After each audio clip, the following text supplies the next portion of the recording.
Welcome, everybody, to this Evidence Library event. It's good to see so many of you, if not in person, at least virtually. I'm Christopher Stacey. I'm Director of Support and Development at Clinks, and we're delighted to be joined this afternoon by Dr. Patrick Williams, Senior Lecturer from Manchester Metropolitan University. He undertakes research and publishes in the area of race and ethnicity, with a particular focus on racial disparity, disproportionality, and differential treatment within the criminal justice system. So what we're going to do is Patrick's going to take a few minutes to introduce the evidence briefing that he that he's written and that you've all seen ahead of this event, and then I'm going to pose a few questions to him to help a conversation be started, and then hopefully he'll share his thoughts on those, and that'll give you a chance to think about questions that you've all got for him, and pop those in the chat as they come to you. And Russell Webster, who many of you will know, he's been working with Clinks in producing these evidence briefings, and he's going to lead the Q&A section in a little while. So if you have a question for Patrick, please post it in the chat, and Russell will be collecting them for when we get to the Q&A bit. So without further ado, if Patrick, you've finished your coffee and you're ready, we'll make a start. So Patrick, everyone today has had a copy of the briefing, and we're really grateful for you both in writing that and being with us this afternoon, that you wrote on community empowerment approaches as the key to overcoming institutionalized racism in work with people in contact with the criminal justice system. So could we maybe start by you talking about a few key takeaway points that you would draw out from that briefing, just to help get us started?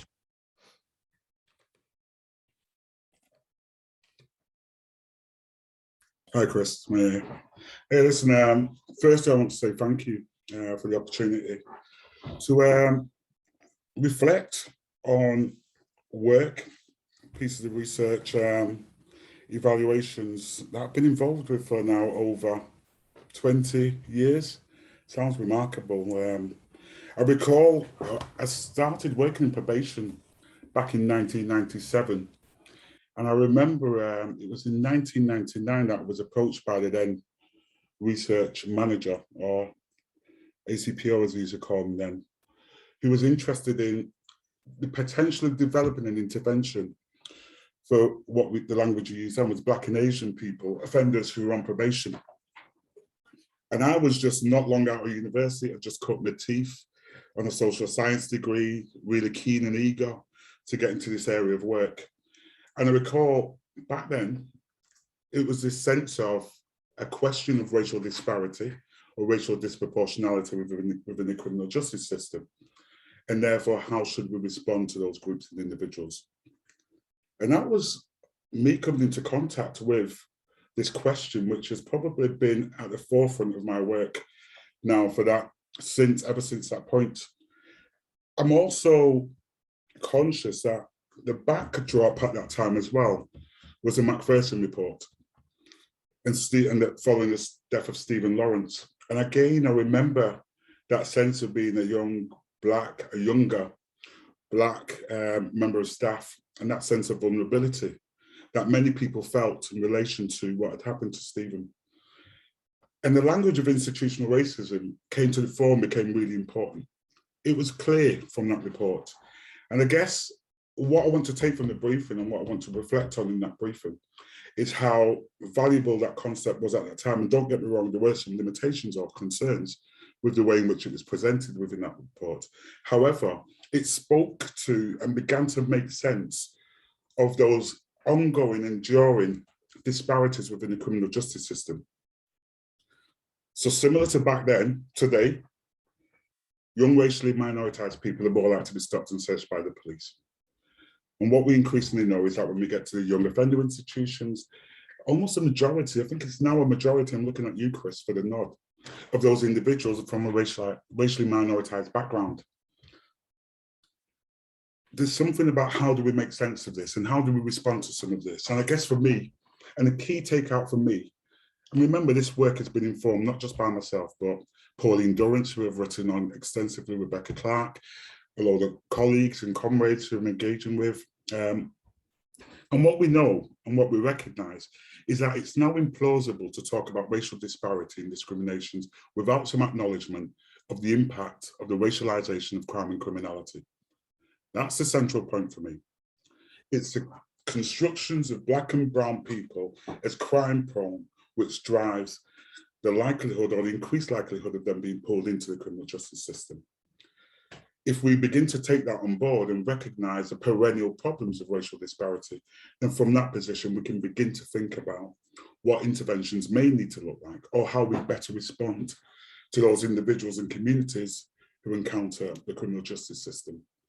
So I guess I'd use that as a starting point and a jump off point, and then perhaps respond or attempt to respond to some of your questions, Chris. And that's a really great starting point, Patrick, and that might already have sparked a few questions from people in the room. So if it has, please do pop them in the chat, and we'll come to them in a bit. I'm going to start with a question about the notion of community empowerment approaches. So you talk in the paper about how current risk-based interventions concentrate on the past and deficits, and how integral to empowerment it is assessing existing skills and abilities and redefining others which may need to be developed. And in particular, I think what's interesting is you say that a focus on needs does not ignore the issue of risk, but because some of the needs identified may help an individual to avoid situations. And what I was really interested in is, given the overriding focus on risk in the criminal justice system, can you say a little bit more about how you think community empowerment approaches that you talk about in the paper can reflect on the issue of risk without undermining the principled approaches to community empowerment that you talk about? Yeah, so really valuable question, really important jump off point and starting point here. It's also a long question, Chris. No, apologies. If there are parts of it that I don't pick up on, then feel free to take me backwards, and then I'll pick up on those issues as well. I often get excited about what I'm going to say and then forget to pick up on the final piece as well. I guess for me, and again, working from within that applied context when I was a research and evaluation officer, we were in a space where the concept of risk began to emerge in probation practice.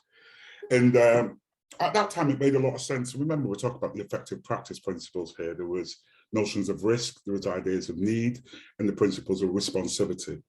And what these three areas were crucial for developing effective practice. So it's not that I negate the idea of risk, we recognise its feature, its purpose, risk of reoffending, risk of harm, and the need to respond to those issues. What we learned very quickly, or what I learned with colleagues, and again, colleagues across the country, was that there was this sense of risk being this objective, neutral, independent, scientifically robust concept to be used within probation practice.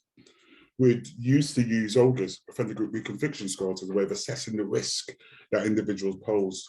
Increasingly EOASIS, there was YOIS, and a range of tools which seek to respond to this concept of risk. And I guess for us, what became problematic was how those tools and those risk assessment tools invariably begin to miss how previous experiences of engagement and contact with the criminal justice system may advertently increase your risk. So remember the really early versions of OGAs, I think we're up to OGAs 4 now, really early versions would often used to have number of contacts or number of appearances within court or encounters with the police. Now, by virtue of that very simple variable, we know that racially minoritized groups and communities, and young Black men in particular, are more likely to be stopped and searched. Invariably, that tool, therefore, will increase the risk of these individuals, not as account of their behaviours, but because they're more likely to encounter the police and the criminal justice system. So even notions of risk and riskiness, we began to read as problematic and disrupt. And I don't think it was just us. There were many academics and other individuals who would cite those arguments. So for us, and also for probation officers, there was this sense that they were adept and skilled at responding to the needs of individuals. Probation officers who went out in communities, who understood where people on probation lived. Some of them lived within the same communities. And it was what we began to see is the shift from the notion of responding to needs and responsivity and an understanding of people's context and backgrounds, their biographies, their histories, and almost all this being trumped by risk. That led us to begin to think about, well, the foregrounding and the ascendancy of risk. I think David Garland uses that concept. The ascendancy of risk is trumping the other ways in which we intervene and should be intervening with individuals who encounter a range of social problems. So from that position, therefore, and sometimes people misread the concept of risk as well, Chris, in the paper. I'm also interested, and I think in retrospect, also interested in how racially minoritized children and young people are perceived as risky, as a risk. So it's less a risk that they may possess, and more how the state or the criminal justice system perceives them as risky and therefore responds to them on that basis. Community empowerment approaches, therefore, recognize how particular groups and communities are presented as risky, are imbued with a riskiness, are policed with a suspicion and responded to as threats to members of the public. And it's always interesting when we talk about individuals who pose a risk of harm to members of the public, you invariably talk about the white public, yeah? And essentially there's something really interesting about how that plays out. Community empowerment approaches recognizes the individual's place within community, the individual's responsibility and obligations within community, and how they therefore begin to develop and respond and acknowledge those responsibilities as a way of moving forward. Rehabilitative approaches that are concentrated on risk from our position are not rehabilitative, but debilitating. They seek to strip the individual of their assets, yeah, as a way of moving forward. And in some of those early forms of interventions and programs, what that meant was acknowledging the histories of racially minoritized groups and communities, recognizing those rich histories that had afforded them with a toolkit to respond to the adversities of contemporary societies, and inculcating that sense of purpose and that value and that sense of self-determination within the individual. But that also involves introducing the individual to the realities that they will be policed and responded to in different ways. They will be perceived as different in school. My mother would often tell me that I had to work harder than the white kids in my class. Whether that was fair or not isn't the argument. There's a reality that says within that context that we have to respond differently. They are empowering messages. They are stories that say these are the experiences, these are the obstacles that may invariably be erected in front of racially minoritized children, and this is what we need to respond to. And in essence, that's what those community empowerment approaches were couched in. And respectfully, I picked up on this from my engagement and work with those practitioners who were engaging in these approaches.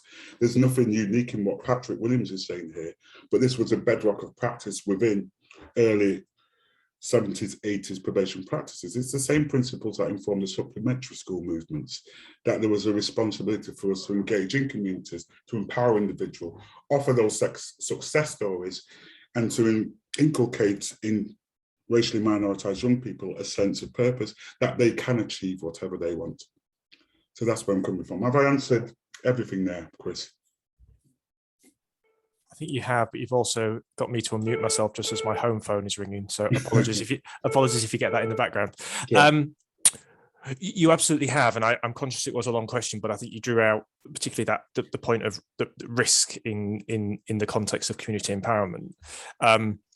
I'm conscious that in the room today, we've got quite a range of people. So we've got some charities that provide services. We've got advocacy organisations. We've got a few people from funders and Ministry of Justice people. So I want to ask a question about something that you highlight in the paper about there being no official accredited programmes that are designed to respond to the personal, emotional and socioeconomic needs of minority ethnic people. And you call that the triumph of inertia. And I wanted to get your reflections on whether you think there's been any progress on that in the last couple of years, and how do we shift beyond that inertia if you think we're still there, and what's the tension that's been going on here, do you think? That may be a much easier question to answer. The reality is to my knowledge and understanding, and hopefully there are people in the audience who can help me here, there are still 0 programs specifically designed to respond to those particular needs of racially minoritized people. And I don't want this to be misplaced. And I keep going back to this. That argument was couched very early on when a range of accredited programs were being developed and introduced into probation practice. At that time, for me, it was Think First, and then Think First for Women, and Think First for, and a range of different interventions which were couched on those evidence-based practice principles, again, also couched within cognitive behavioural approaches, were to the fore. And we found it remarkable that there were no interventions. This was in 2001, no interventions. I also remember when we were thinking about that piece, Pauline and I, that there was a piece of work done by Denny a few years previously as well. And Denny also identified that there were no interventions for racially minoritized people, or Black and Asian people was the language back then. I guess the triumph of inertia, therefore, was one, the acknowledgement of the needs of racially minoritized people who were subject to probation interventions. And also a lack of response in terms of thinking about different ways of intervening with those particular groups. And that was a triumph of inertia. We took that term as well, I should acknowledge, from Elaine Player, who wrote similarly about a triumph of inertia in relation to interventions for women. And that's precisely where she came from with that concept. So it was a concept, a term that we borrowed in order to make sense of the experiences for racially minoritized groups and communities. Picking up on the previous point that I was just making, it forces me to think about, well, what types of interventions have emerged? And I was involved in a piece of evaluation recently, a program that was being delivered by the Forefront Project in London. And what was fascinating was, in thinking through that evaluation, and this was about 2 or 3 years ago, there were a range of programs that people often present to me as well that may respond to needs. And these were programs that are couched around riskiness. So gang intervention type interventions, serious violence type interventions, interventions that respond to those imagined racialized constructions and tropes around racially minoritized people. We have interventions for people who are at risk of radicalization. Really? And for us, the question and the conversation again speaks to, well, where are those interventions that acknowledge the impact and experience of racism in its institutional and organizational forms, and how that erects barriers in front of individuals, and how can we better respond to those individuals who experience those discriminations. I recall when I started that evaluation, I spoke to about 10, 12 people who'd been through what was an empowerment intervention. And all of them spoke about their experiences of racism and discrimination. This is a finding that was recently echoed in the Probation Inspectorate report, where racially minoritized people speak about their experiences of racism and discrimination, both within the criminal justice system, but also within the wider society. How can we expect to intervene with individuals when we do not speak about that background, about those experiences, about the impact of those experiences on their sense of self and their sense of belonging? I spoke to an individual as part of a piece of research into Stopwatch. And I remember speaking to the individual, it was a young person, who said, I was 18 years old and I'd been stopped and searched 3 times by the police in one day. On the 3rd occasion, I turned around and I kicked off. I said, you lot are taking, he said, you lot are taking, etc. He got done for a public order offence. That's how the experiences of racism and discrimination begin to shift us towards processes of criminalisation. His public order offence arises from his negative experiences of being stopped and searched. If we cannot understand that for the individual who's on probation or who's subject to interventions, then how do we expect to intervene with these individuals? How can we expect to understand their backgrounds, their biographies and their circumstances as a way of intervening? I guess, responding to the question, moving back to the question, I would argue that there's been no clear shift towards responding to those personal and emotional needs of individuals. And I think the 2 or 3 inspection reports that have been released recently also reaffirm that in 2021, we're still having this conversation about the absence of interventions that recognise their needs. And on that basis, therefore, I think there's certainly a need to begin to think differently and maybe shift away from this inertia and better responding to the needs of individuals who are both subject to racism in its institutional forms, but also who encounter the criminal justice system as a consequence of discriminatory practices. And I want to pick up on that point about ideas of kind of interventions and who's well placed to do that.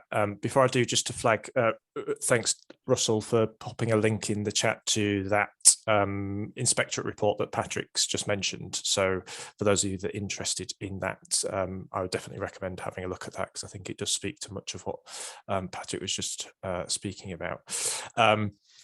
So you say and building on that response, you say in the paper that it's impractical for interventions that are based on empowerment to be delivered by statutory agencies because of that centrality of risk, but also that it's unrealistic for statutory practitioners to have the knowledge and understanding that exists in community-based organisations.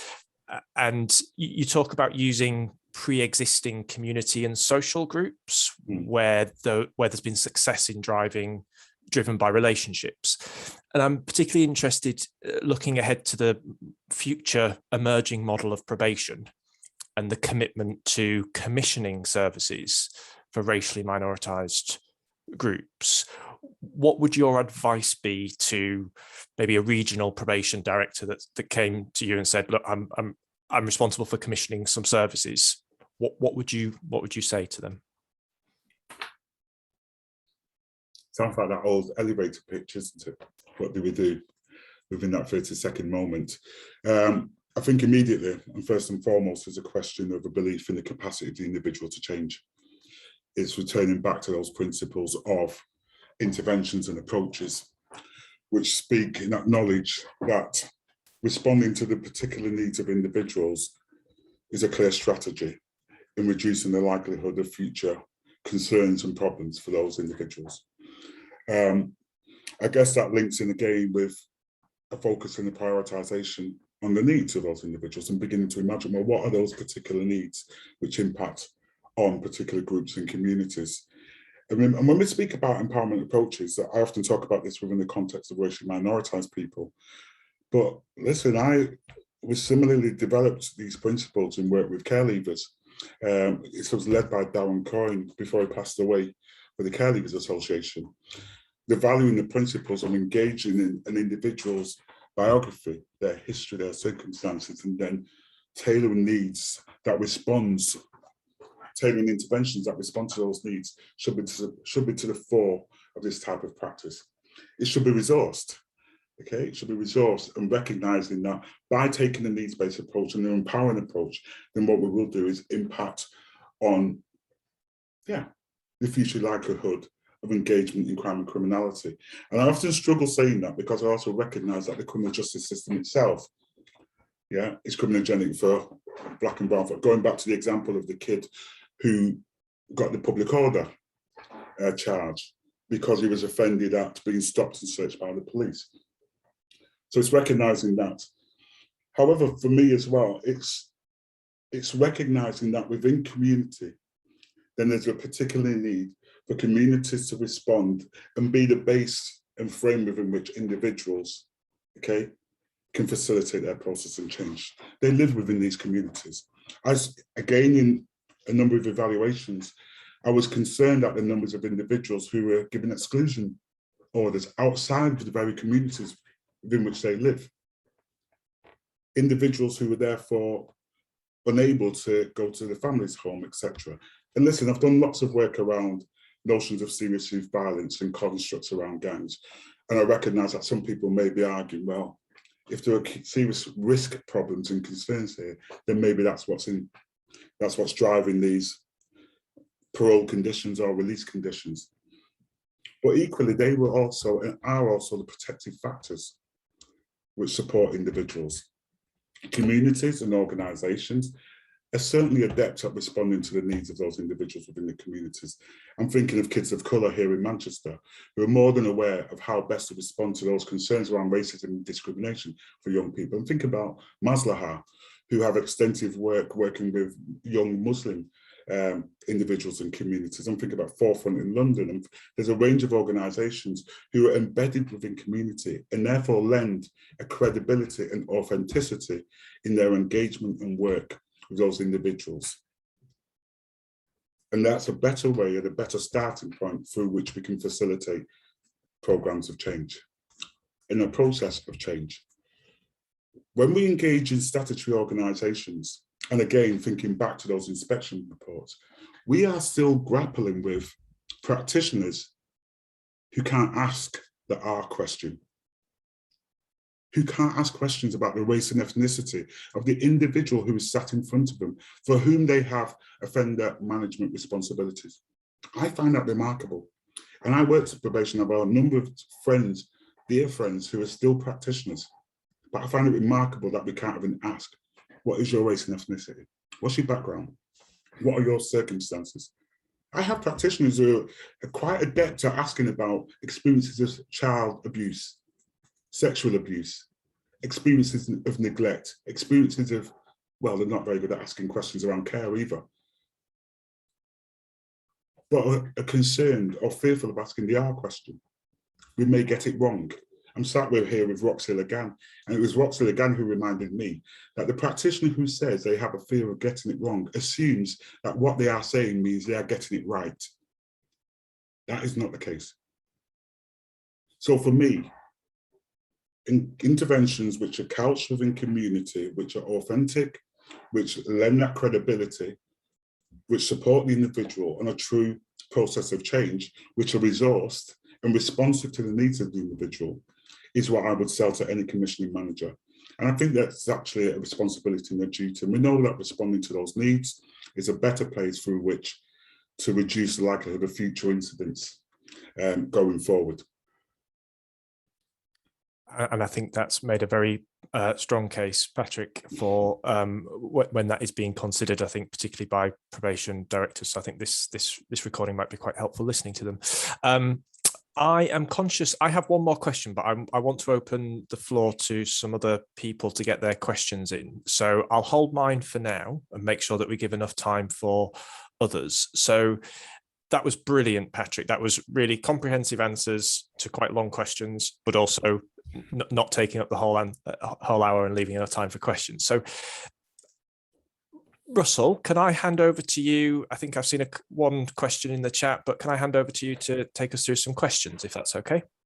Absolutely, absolutely. I'm going to ask Jessie, who I'm going to ask you to ask your own question in a minute, Jessie, but just to introduce you, she's a policy lead in probation policy at DMOJ, and really is a question that follows on exactly from what you've been talking about. Are you there, Jessie, to ask your own question? Does this work? It does. Oh, good. Yeah, thanks so much. I wasn't sure if that was going to work.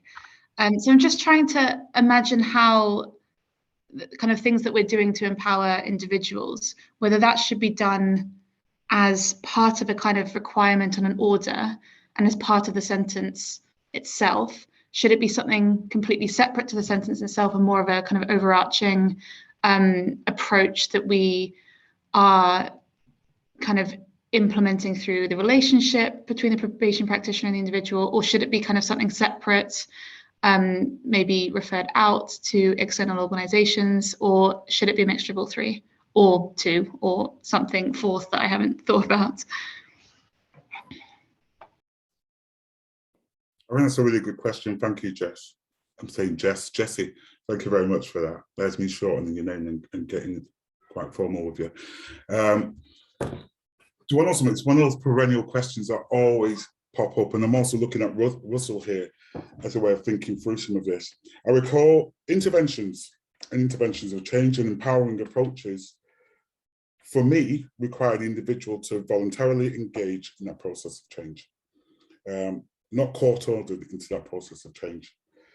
So increasingly, I've seen individuals use empowerment approaches through RA days, for example, which are not and within this circumstance, they were not breachable, not subject to compliance.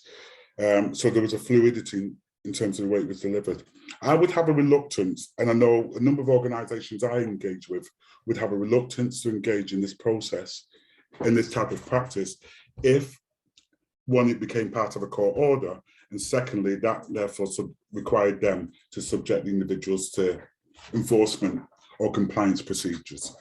It would be seen as counter, and that's because on the one level we know that disparities play out. We know that potentially some individuals may not want to turn up at probation, but may want to engage in this process of change and empowerment approaches. For me, it's about divesting resources away from probation interventions and placing them within community. So for me, Jesse, I would argue that no, there should not be a part of a court order. What we should be doing is empowering those communities and resourcing those community groups and organisations with the resources and the funds so that they can work with the individual on that one-to-one or on that group basis. That's what I would advocate, and that's what I would put forward. Now, I know that raises questions around, okay, well, how do we manage this within the context of a wider court order? I think we're smart enough to begin to think through alternative models and ways of working and engaging with individuals, but certainly for me, there would be a reluctance for community organisations to be liable to breach groups and individuals, and on that basis, I would expect them to be community-based and community-focused. Jesse, I'm asking you, what's your thinking on this? I think I would agree with you. I think the kind of perspective I was coming from was whether or not an individual would be held to account to do anything, and that obviously just flies in the face of the kind of necessary voluntary element of feeling empowered and being empowered to kind of take control of your own sentence. So yeah, that's really interesting. Thank you so much. If I can continue the conversation from there, Patrick, I think that makes perfect sense. I don't, because I think making it a condition would be a nightmare, because you'd have an additional condition on your requirements through the fact of being a black and brown person. So we'd immediately have problems. However, it does throw up an issue about, well, what sort of communication, or if any, should there be between that voluntary sector organisation, the empowerment working they're doing with the individual, and the offender manager? Should that be kind of completely kind of confidential and set free? We can see the advantages of that, but then also that kind of takes the responsibility away from the probation service or the youth justice service from talking about race, talking about racial disparity and what to do. So I'd be interested in your thoughts about how to negotiate that slightly tricky relationship and interaction. Yeah. I've been talking about this 20-odd year process of thinking about these issues. And I guess there's a reality that, no, let me step back. If we acknowledge the existence, and I'm not suggesting everybody does, and clearly if we look at the CRED report, not everybody does, but if we begin to focus on the existence of institutional racism and the impact that has, then there's something about where should we place individuals? Who should be engaging with particular groups and individuals is the first question. And who will you engage with? And it's remarkable, we'll think about the ideas around is it Prochaska and decrementing the cycle of change, and how individuals may well be held in a pre-contemplative state if they're engaged in an organisation which is deemed to be institutionally racist.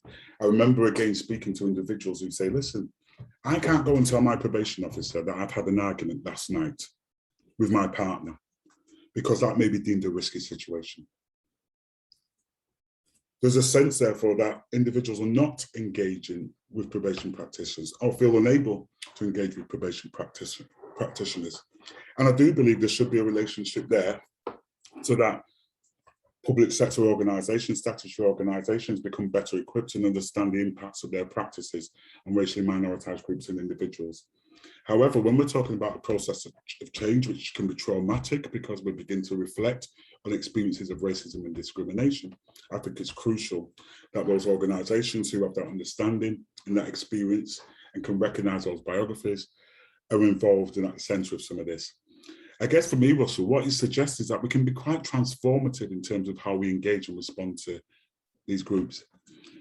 And that I have no qualms with the idea that if an individual has engaged in certain behaviours, that community responses should be first and foremost in responding to those harms that the individual may present with. I have no qualms in beginning to think of a community justice system, which is funded in resources and resource with the needs, or with funded and resource to be able to respond to the needs of individuals.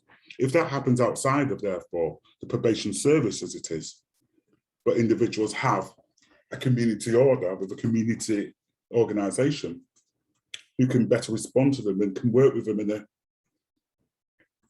a more meaningful way, then that makes absolute sense to me. I also think as well, just a quick point to flag up. Now, when we were doing some work in Toronto, I remember Margaret Parsons, a woman who was delivering a youth justice education programme, who argued that change takes time. So for her, as a community organisation and intervention, her process was 3 years long. That was probably the longest community intervention programme I've ever heard of. 3 years long, but she said change takes time. And what you can't do is sheep dip individuals through change. So if we're going to be transformative, we need to think about how we best resource those organisations to engage in these processes of change, which doesn't have to have any recourse back to a probation officer. And I'm not here with all the answers, but I think the principles which are presented in that paper is what we're advocating. And it's about how do we best think about incorporating those principles into transformative notions of practice. I'm still much keener to present other people's kind of questions, so do get them coming. But one practical issue, it seems to me, when we're talking about probation commissioning, is that probation services, and I hope I'm not being unfair here, but on the whole are not so community-based as they used to be. I'm next door to a big county here in Essex where there are just 5 or 6 probation offices now, covering a huge area with many people travelling an hour each way. And so whereas if I go back to ancient history, when I was a probation officer, you know, the office was on the patch was very small, you knew community groups, you knew individuals, you knew networks, etc. But that's very different from probation now, where people might make home visits for high risk people, but tend to see people in a central office more. So I think that there will be practicalities for these regional directors about, well, how do we know which organisations we should be engaging with that meet the needs of people that are overrepresented on our caseloads. Fortunately, someone's rescued us, Patrick, with a more intelligent question, that one with a more kind of positive answer, perhaps. So Lauren Nichols from Maslaha. Lauren, if I ask you to ask your own question. Hi, yeah, I'm not sure that I've worded it brilliantly, but I'm thinking from our work, we've engaged with people in prison and the community who, by then interacting with more of their peers or as a group signing up to workshops, things like that, that's attracted suspicion and scrutiny, that they've been questioned on their potentially ulterior motives. And looking at basically this fear of there being too many Muslims in a group, this stereotype of radicalization, and the link to that kind of terrorism narrative and extremism, and the fear of Islam and religiosity that specifically impacts Muslim communities. So I'm just thinking in terms of kind of then encouraging, not that I don't agree, but encouraging community approaches and creating that kind of, and supporting their identity is incredibly important, but just how we kind of manage that within the kind of criminal justice risk-based framework that's still kind of, that it would be operating within. Yeah, it's a really valuable question, Lauren, and thank you for presenting it. I'm really familiar with the work of Maslaha, and I think you do some great stuff over there. And really important work. And I was struck by, I think there was some work that you did in prisons, which made reference to when individuals in prisons, Muslim men in particular, shave their beards. They shave their beards as a strategy of concealing their Muslimness, their identity, a central feature of their identity. And that's the profound impact and the tragedy of this suspicion of particular groups and communities, that we seek to conceal our identities within that space. And there's something really interesting and concerning for me in relation to the notions of religion, because we know, and I've said this on numerous occasions, we know that the probation service itself was set upon those religious principles, the principles of hating the sin but loving the sinner. And that individuals therefore begin to engage in religion as a protective factor. And traditionally, we often looked at religion as a protective factor. To now see that viewed with suspicion is tragic for those individuals who may well use religion as that journey towards desistance from further criminality and offending behaviour. So I think it's really valuable, the point you're making, in that tension between how we engage with the needs of individuals, but also within the context of that suspicion and the riskiness that's invariably attributed to Black and brown bodies. And again, that's something that I'd be happy to think through, again, with organisations like Maslaha going forward. Yeah, I think it's a big theme, isn't it, Patrick? That kind of trust. You know, if we can't trust probation officers because they don't, you know, because they are part of that statutory organisation. At the same time, it's very difficult for people to use the resources of that probation officer, because that exactly is the example you just gave. You know, I've got a need I want help for, but will that be seen as a risk factor and you know, and backfire? So it's very difficult to promote the honesty and trust you need in a helping, you know, desistance relationship. Yeah. We've got a question from Emma English, Patrick, about commissioning. Emma, would you like to take the floor? Yeah, hi. I couldn't think of the words. I started typing a few times, but thought it might be easier to ask. So yeah, I'm the Commissioning and Partnership Manager for the North West Probation Service. And this is an area that we're looking at currently is commissioning services in. But one of the things that, and I must say I am new to commissioning as well, but one of the things I'm really aware of is the way the central MOJ structure works is we have to come up with a specification and sort of say we want to buy this, and it must contain, you know, this whole list of things. Whereas I'm quite aware that I am not the expert, and we are not the expert in what we need to buy and what will best meet these needs. So how can we better work with these community organisations to buy something that is going to make an impact and is going to meet the needs, and it isn't just something to tick a box and, you know. Does that make sense? It makes a lot of sense. And also I can hear the challenge in there as well, in terms of the commissioning of services or buying services.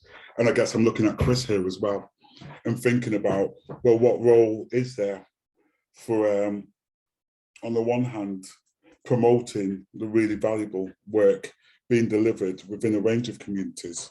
But also I think, Emma, rather than just simply walking in and buying something off the shelf, it's about how your service in your region builds those really clear and strong links with community, how you begin to invest now within community as a way of supporting that infrastructure which is necessary to wrap around those individuals who are going through a process of change.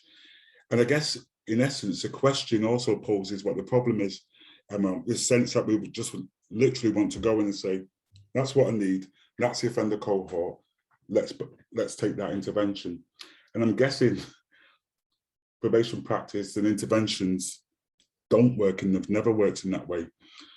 So I guess the question for me is, and I think there's a collective conversation here, it's not just me, it's not just you, Emma. I'm thinking about Clinks, and think about Russell, and think about other organisations. How do we begin to make sense of what we need in place and how we respond to that? It may mean revisiting the evidence base around what works and what is effective, dare I say that, and I'm sorry that slipped out my mouth, but the idea of what is effective for intervening with particular groups and individuals. It may mean having interventions for younger individuals. And when I say interventions, I mean resources to support young people. We can see the numbers of kids who are being excluded from schools. Let's intervene now before they're being pulled into the probation offices after services. So it's about how we begin to fund those range of ideas. But I also think there are organisations who are doing this work. And I remember in probation, and Russell, you can correct me if I'm wrong, did it not used to be 15%? Or was it 5%? 5% of the budget was allocated to community. And there was a period where there was a target, Patrick, and yeah, it did get to be, if not sizable, then kind of worthwhile. But obviously, we've been through a lot of changes. Absolutely. Then, yeah. But there's something there. For me, there's something there about that resource that's invested into communities from the outset without conditions, which is used to nurture an environment and an infrastructure within which we can support the needs of individuals within those geographical spaces. So rather than buying the ready-made product, it's about how we develop community as a resource to respond to the needs of individuals. Thanks, Patrick. And Sharon Brown, I think, has got a really helpful question, which kind of follows on quite nicely from that. Sharon? Hi, everyone. Sorry, it takes me ages to find the mute button. Yeah, it was just really to ask something about Patrick, that Patrick had said quite early on. I don't know if it's me that it seems a really obvious thing, but when you were talking about the fact that offender managers find it difficult to ask about race and ethnicity, I guess I found that really quite shocking. And I just wondered what you thought that was down to, whether that is training, is it something more deep-seated than that, is it a structural thing? Just really to kind of unpick that a little bit, if that's possible. But also, as well as that, was just to really cite that there is some really excellent practice happening in community groups, as you've said.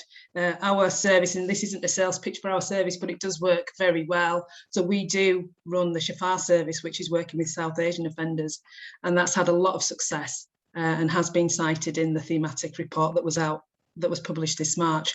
So there are some really progressive probation departments that are doing some brilliant work, and we're lucky enough to be working with a couple of them. But really my question was about, but we don't work directly with the offender managers in that sense, other than working with the same client, the same customer. So it was really just to understand that. Really, it seems a really fundamental question. Why can't people ask about race and ethnicity, first of all, and what can we do about it? Well, it's a tough question, and I don't know the answer. I'm cool talking about race and ethnicity. I'm cool talking about black, white, brown folks all the time with my students, but and I'm not being flippant there.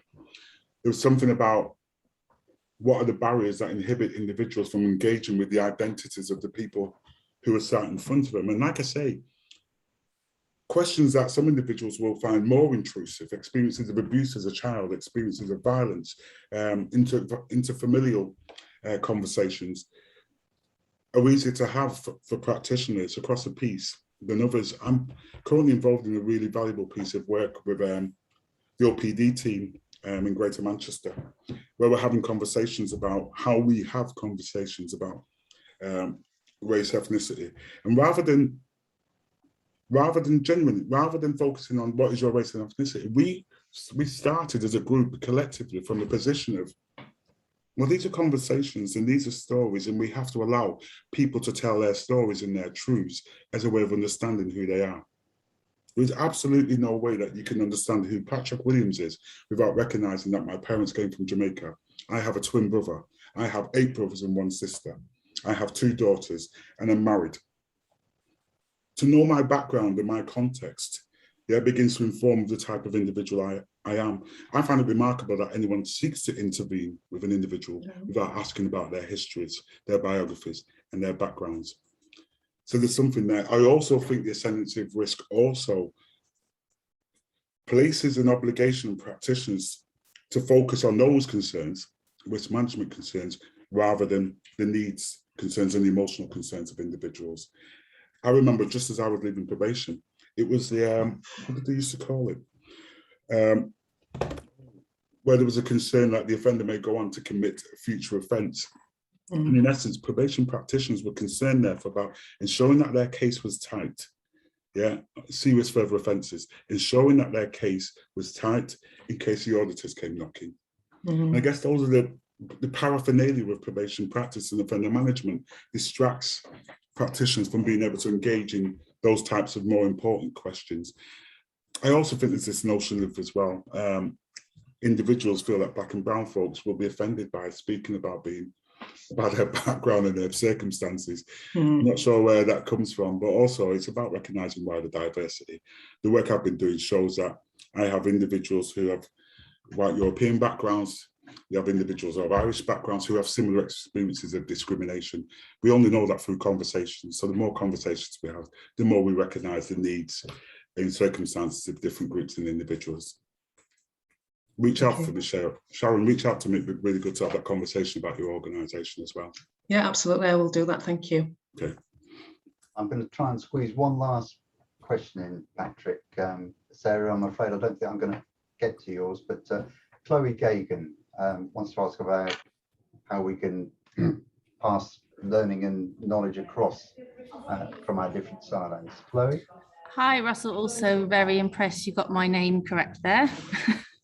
It's very difficult for people who don't have Irish friends. Yeah, I'm just thinking, so my experience and background has been on women in the criminal justice system. That's where JABS has our focus. And previously I worked at Hibiscus, where we worked with racially minoritised and migrant women at the intersection of the immigration and criminal justice systems. And I'm not going to say, we've had a, the job's not done on the women's side, but there has been acknowledgement since the Corsten report that women's needs do need to be addressed holistically in the community, and lots have been done since then by some fantastic women's centres. And in the last few years, there's been some more funding trickling out of MOJ very slowly, but it's a false kind of dichotomy to say it's just women's issues or race, because there's so many women within that cohort who are racially minoritised. And my thinking is just how are we making sure, while we're all trying to tackle the same issue, that we're reaching across the kind of the false aisles of our work to make sure that we are sharing that learning, and how do we do that better going forward? Sorry, it was very waffly. No, it's not waffle. It's a really important point, and I've got 1 minute, I think I've been told, to try and pick up on it. I think you're absolutely right, and the notion of false aisles is critical. What we know from the Lamb Review and also subsequent studies is that racial disparity is more profound for women within the CJS. So whilst the focus is logically turned on men, not logically, while the focus is often turned on men, what we know is that women experience high levels of racial disparity and ethnic disparity than their male counterparts. So I think you're absolutely right. I also think, however, whilst we feel we've moved on, the work from Becky Clark and Catherine Chadwick recently around the stories of injustice and women who have been entrapped in joint enterprise cases shows that there's this presumption and this prejudice against women, this notion of failed women, and therefore they are responded to in that way through the criminal justice apparatus. Women who therefore have their children removed, to women who are subjected to significant intrusion within their family and personal lives, is a feature of how this disproportionately impacts on women. I also think for Black women, increasingly being read as facilitators of violence, as mothers. And there's something about disrupting that narrative and those racializing discourses again, which means they're more likely to pick up on the more punitive aspects of the criminal justice system. I think you're absolutely right, therefore, that there's a need to think across the piece, but also to recognise the particular harms that are meted out against racially minoritized women. I'm afraid we've reached that horrible part where the questions are flying in and we've run out of time. So very sorry if you've not had the chance to ask your question, but I need to pass back to Chris now. Thanks, Russell, and a fascinating conversation. So thank you to everyone for asking the questions that you've asked. And Patrick, brilliant job of sort of responding to those with a huge amount of thought and experience. So really grateful to you for doing that and for giving up your time this afternoon. We have come to the end of the hour, and it is always a challenge to kind of know if that's the right amount of time to have for this. So we will pop a link in the chat to a feedback form. I'm really grateful to hear your thoughts on this afternoon and how we might adjust things for future ones of these. This is the second of a 3-part series that we're trialing with these events. Our first was last month on life sentence prisoners, and the recording of that's on our website. And the next one that we're doing on the 14th of December is with Dr. Jill Buck, and I think she's on the call today. So sign up for those if you haven't already done so on the Clinks website. In the meantime, really grateful to everyone for coming. We will share contact details afterwards so that people can make the connections that they've started to make this afternoon. And in the meantime, thanks again, Patrick, and for everyone coming, and enjoy the rest of your day.